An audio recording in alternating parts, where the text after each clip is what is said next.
Thank you, Giles. I am delighted to introduce our student speaker, Kiran Dhillon. Kiran is graduating with a Bachelor of Arts degree in Global and International Studies.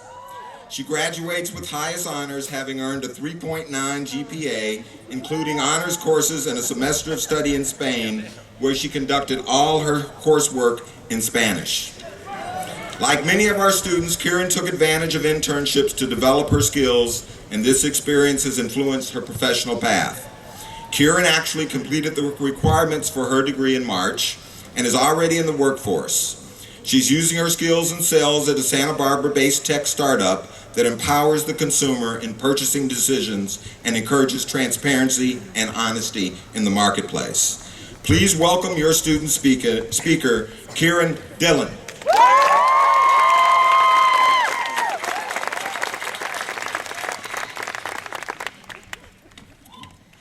Good morning, everyone. Thank you, Dean Oliver, for that wonderful introduction, and our UCSB faculty and staff for really guiding us through these past 4 years. I also want to be the third person to wish all the fathers out there very happy Father's Day. And thank our parents, family, friends, mentors, really anyone who helped us all get to where we are today. And a special thanks.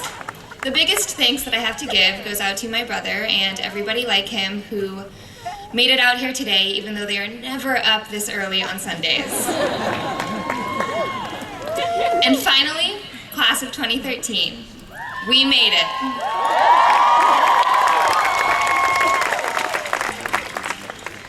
So, what now? How do we decide what to do next as we try to navigate through this postgraduate world? I say do what makes you happy. Lead the kind of life that you actually want to live and pursue what you love. I feel like too often we all try to logic out how to be the type of successful society says is successful and then confuse that with the path to happiness.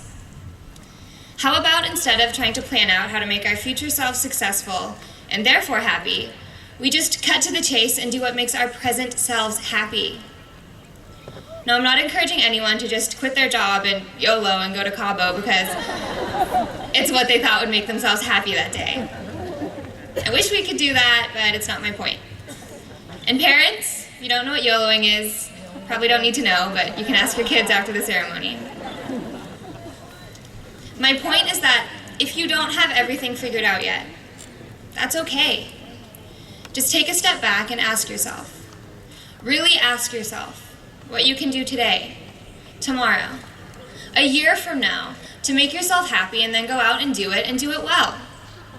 And there's no excuse for any of us to not do whatever we do well. We're all UCSB graduates now. We're all intelligent and capable individuals, and the world really is our oyster.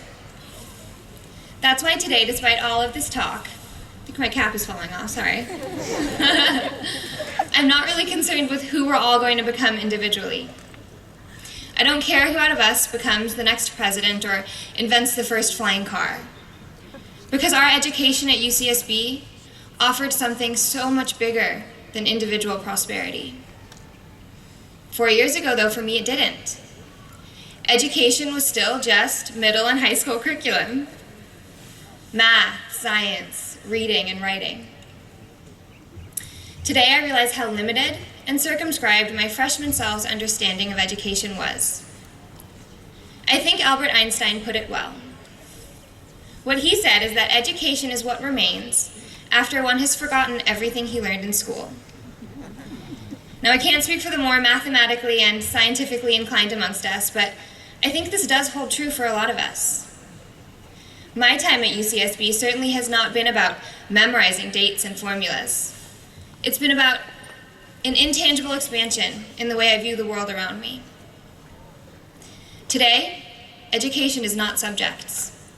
It's liberation, tolerance, strength, empathy, and so much more. A world full of liberated people. People who are armed with information instead of guns. Who are tolerant of all identities. who have the strength of character to genuinely care about the well-being of those around them, is a world full of people who have no need for violence and see no need for hate. So, what we can achieve alone is a big house and a happy family and a pile of cash we won't need when we die. What we can achieve together is a more just and equitable world. And we don't have to run off to a nonprofit or write to our congressman every day to achieve this kind of a world. What I'm proposing is much simpler than that and really doesn't take any effort at all.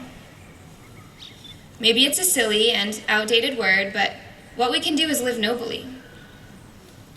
We can be the type of people who think that somebody else has to lose in order for ourselves to win, who selfishly pursue our own happiness. Or we can be the type of people who realize that we will ultimately be happy when the people around us are also happy.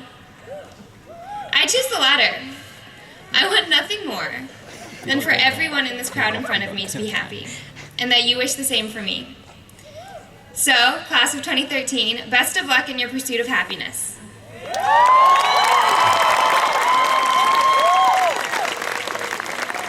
After all, it's all any of us really wants. Thank you.